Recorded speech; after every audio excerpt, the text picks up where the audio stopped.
This is 24-year-old Rebecca Coriam, now lost at sea 5,000 miles from home. We know very little, really. We've seen CCTV footage of her making a phone call. We just don't know what happened to her, do we? That's the worst.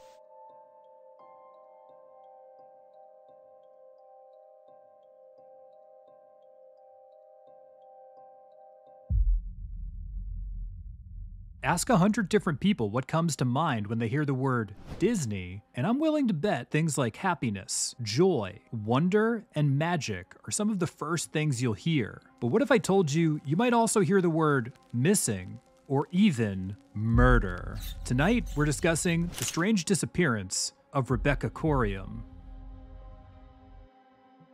Our story starts off aboard the Disney Wonder, a cruise ship that first set sail for Disney in 1999. The same year, SpongeBob SquarePants first graced our television screens, and Napster allowed us to very legally acquire Metallica albums. That is, until Metallica helped usher in the era of DMCA, nearly giving me an aneurysm out of rage. And you know what?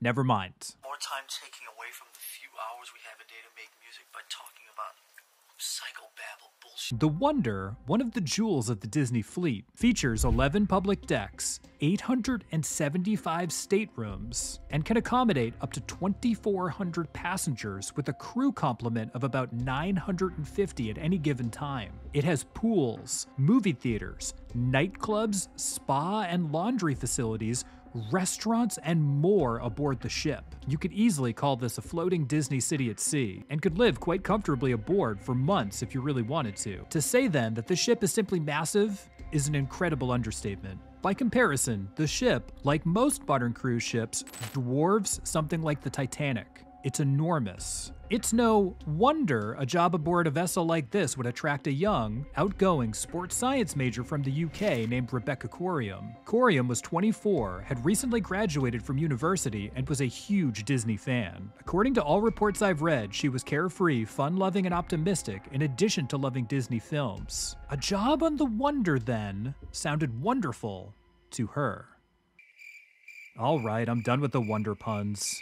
Moving on. This is a job where you get paid to travel on a luxury Disney cruise ship that departs from ports like Los Angeles to destinations like the Mexican Riviera. I mean, truly amazing tropical locations year-round, and you get a paycheck to do it? I mean, sign me up. And Rebecca did just that, beating out literally hundreds of other applicants, and got the job as a youth worker on the vessel. Essentially, she was responsible for organizing activities for kids while they traveled with their parents. For the first few months of her employment, everything seemed fine, great even. As far as her family knew, she was enjoying the job and nothing was wrong. She kept in frequent contact with her parents, mostly with her mother, via means like Facebook and Skype. She had returned to England briefly to attend her grandfather's funeral, but as sad as that was, she had nothing but great things to say about her life, her work, and how she was feeling about being a part of the Disney family. As far as her parents, Mike and Anne, were concerned, everything was perfect with Rebecca. She had found a job she loved, and they couldn't be happier for her. So it came as a surprise then that on March 22nd, 2011, shortly after returning to work aboard the Wonder,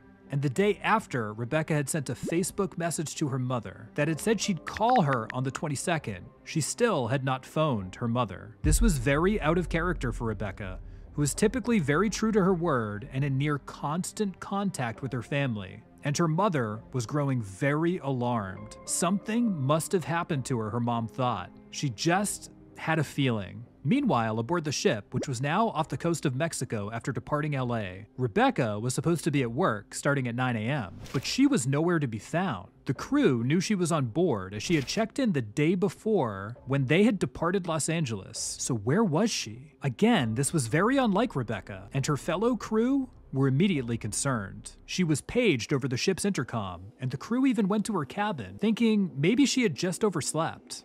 But nothing.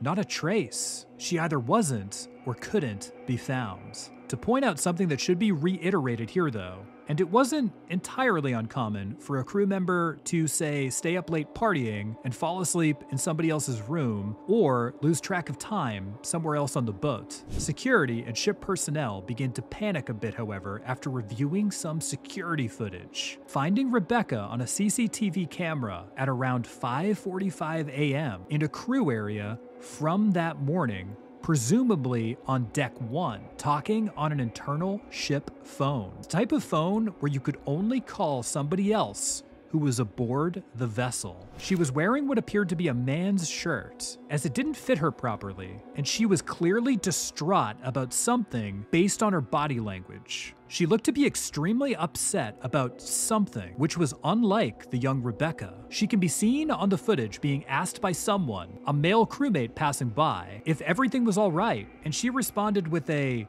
"Yeah, fine," before brushing her hair back and placing her hands in her back pockets. A mannerism her parents say is most definitely something she would often do. After this, though, there is not a single trace of her anywhere aboard the ship. For all intents and purposes, after 5:45 a.m., Rebecca Coriam vanished without a trace. The crew alerted both the U.S. Coast Guard and the Mexican Navy, who did perform a search of the waters nearby, which yielded no results. If Rebecca had gone overboard in open water like that, though, sometime that morning, the odds of finding her were 1,000,000 to 1, a literal needle in a haystack. To make matters even more confusing, both the US and Mexican authorities could only really explore the ship's path in international waters, as they technically had no jurisdiction over the Wonder, since it technically was registered in another country. Here is where it gets even weirder. Since the ship, the Wonder, was registered in the Bahamas, neither the Mexican authorities nor those in the US or the UK could really do much in the way of detective work on board the Wonder itself or the case. The investigation then fell to a single investigator from the Royal Bahamas Police Force, who was flown in from the Bahamas by Disney a full 3 days after the incident, after it had returned to Los Angeles from Mexico. After reportedly spending a few days on board and only interviewing crew, none of whom had first-hand knowledge of the event, the investigator was seemingly satisfied and returned to the Bahamas to file his report. He reported this to be a tragic accident rather than a situation where foul play was involved. Around this time, Rebecca's parents, Mike and Ann, were flown into LA and driven to the Wonder in a blacked-out company vehicle owned by Disney. They were instructed to wait until the ship disembarked passengers, and only then were they allowed on board to meet with the captain, who offered his condolences and a theory that a rogue wave had swept Rebecca off the ship sometime in the early morning hours of March 22nd, while she was at a crew pool located on Deck 5. This area was off limits to passengers and a very popular spot for crew to be during their downtime. This is generally considered the most likely scenario by official investigators, who more or less agreed with the captain's theory. But it doesn't add up. Something wasn't quite right. The Coriams, who also didn't buy into the rogue wave theory, hired Roy Ram, formerly a police detective and Scotland Yard investigator, to look further into their daughter's disappearance. And he found a few major discrepancies that cast some doubt onto the official story. First, a sandal supposedly belonging to Rebecca, which was found on the deck she was allegedly swept out to sea from, didn't match the style or the size she was known to wear. They also had somebody else's initials scribbled onto them. In a 2011 article from The Guardian, a friend of Rebecca's who was on board with her during the incident said, quote, "Those weren't her flip-flops. Mike and Ann showed them to me. They were too big, they weren't her style. They were pink and flowery and Hawaiian. I'd never seen her wear them." End quote. Second, one of her credit cards was used by somebody in April, a month after she disappeared, with her father stating to ABC in 2011, quote, "It could be that she's alive. Or then again, it could be somebody else trying to get an account. Or it could be someone trying to get into ours. I don't know." End quote. Strangely though, the card was not in her belongings, given back to her parents, and was previously considered lost. Third, the walls of the deck where she allegedly went overboard from are over 6 feet high, making it unlikely that she would have either slipped from or been knocked over by a wave. As a matter of fact, it's almost impossible. It is also projected that for a rogue wave to throw someone from that area, it would have had to have been over 100 feet high. Nobody reported a giant wave that day. A closer examination of the weather conditions from that day reveal it was generally considered a favorable day at sea, with no strange activity to indicate giant waves or bizarre weather anomalies. Fourth, the area where Rebecca is theorized to have vanished from is a private crew-only pool area on Deck 5 and is located near highly sensitive areas of the ship like the HR and payroll office, and below the bridge to the ship. Additionally, in such a high security area of the ship, there would undoubtedly be heightened security, making it much more improbable that Rebecca simply vanished or was knocked overboard, at least not without being noticed. Fifth, an article of clothing. A pair of shorts that were a favorite of Rebecca's were returned among her possessions to her family in an oddly ripped condition. Could this be an indication of some sort of struggle that forced her to change clothing? This particular bit of evidence is interesting when you realize that on the CCTV footage she was last seen, she appeared to be wearing clothing that was not her own. And finally, in addition to Ram's report, journalist and author John Ronson, then reporting for The Guardian, actually booked a cruise aboard the Wonder shortly after Rebecca's disappearance, deciding to go undercover and investigate for himself. On board, he discovered the crew unwilling or unable to talk about the events in question. The ones who did only spoke with Ronson under the condition of anonymity and disclosed that everything on the ship was known by Disney, even saying that, quote, Disney knows exactly what happened, end quote. Something was wrong with this case, and someone knew more than they were willing to disclose. And what of the supposedly men's clothing Rebecca was wearing in the CCTV footage mentioned earlier? The distraught phone call. What happened to Rebecca in her final hours before she went missing? As investigators would later learn, Rebecca was involved in what was described as an intense romantic relationship with a fellow crewmate named Tracy Medley, whom she had met while Tracy's boyfriend was on shore leave, and the two had quickly become intimate. It was a near instant, intense attraction. What developed, from the reports I've read, was a very quickly developed, heated affair that seemed very unhealthy for both of them. In the pressure cooker life on board the ship, the crew seemingly lived a double life. One as a fun-loving Disney crewmate, and the second, as Tracy herself described, as a, quote, wild party girl, end quote. And this seemed to be true for many aboard these cruise ships. Tracy and Rebecca were not exceptions. Once Devon was back aboard, though, things became much more complicated. And according to Tracy, Rebecca had become distraught, thinking things might end between her and her new lover. Eventually, according to reports, this led to a drunken threesome between the trio on the night of March 21st, allegedly with Tracy telling Rebecca that this was the only way her and Tracy could continue being together. According to Tracy, this was a best-case scenario for her, who could then keep seeing both Devon and Rebecca. But this allegedly destroyed Rebecca, who had never been with a male partner before, let alone been involved in such a complicated, messy relationship.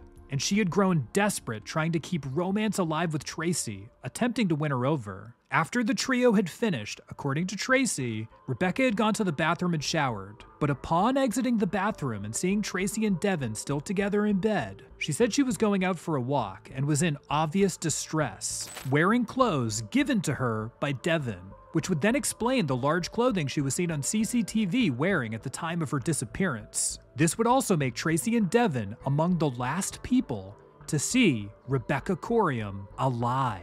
Who then did Rebecca phone after leaving the room in such a clearly distraught state? A Wonder crew member told The Guardian in 2011 that the distraught phone call caught on CCTV, and the last footage of Rebecca seen alive was made on an internal ship phone on Deck 1 shortly after leaving Devon and Tracy, and was all recorded. This tape has yet to surface publicly, however, so we can only speculate what was really said. According to an article in The Sun, Rebecca had called a friend who worked on the ship named Tracy O'Brien, very upset and told her that she had been part of a threesome against her better judgment. According to O'Brien, she told Rebecca to go to her own cabin, go to bed, and that they'd sort it all out in the morning. Was this really the final call of Rebecca Coriam? A security officer on board the Wonder had this to say in the same Sun article, quote, "On ships, a lot of this goes on. It's a pretty seedy world. It's pretty consistent across the industry." So what really happened in those final hours on the Wonder? Tracy Medley, Rebecca's lover, later stated she believes that Rebecca could have leapt from the ship in a moment of despair after she exited Devon's room. But with so many conflicting reports, statements, a lack of CCTV footage, and a rather poor overall investigation, we may never know the real answer. Theories abound as to what may have happened that night, with Chester Member of Parliament Chris Matheson declaring after reviewing the police dossier of evidence on the events that there was a real possibility she could have been the victim of foul play. He would go further to say, quote, "Whatever the circumstance, there's an obligation to investigate. My worst fear is Rebecca Coriam was murdered." He went further on to say, quote, "I believe there's sufficient evidence to indicate a crime may well have taken place." End quote. Whether she jumped or accidentally fell from the ship in a moment of sorrow, as some have speculated, was pushed as others have theorized, or was even hit by a rogue wave and went overboard as the captain theorized, we may never fully know the events of that day, judging by the few public statements we have actually seen and the security footage disclosed, or lack thereof. The conclusions are dodgy, but the wave theory seems highly unlikely, which leaves us with three options. She jumped, was pushed, or accidentally fell, but no definitive answers. There is so much left unsaid in this case and so many unanswered questions that we are left to wonder what happened aboard the Wonder early that morning and may never have closure as to the events of that day. Disney has settled with the Coriams in their case against the Mouse for an undisclosed sum of money, thus closing the possibility of any sort of civil investigation into the events of that night from the family. As much fun as going on a cruise may be, according to a Market Watch report in 2017, nearly 300 people have either vanished or gone overboard on cruise ships since the year 2000, with them further stating that 19 people a year on average go overboard or missing from cruise ships. Since many of these vessels' ports of origins are in areas like the Bahamas, and many of the incidents happen in international waters, with the cruises themselves departing from locations like Los Angeles, jurisdiction for investigations becomes really, really murky. Many of the cases aren't solved due to inadequate police work as a result of this. Nobody knows who's responsible, and clues get lost. The police work in this case was incredibly sloppy, with literally one detective sent out to investigate after authorities threw their hands up in the air during the initial disappearance. The question then still remains, what really happened that night in 2011 to Rebecca Coriam?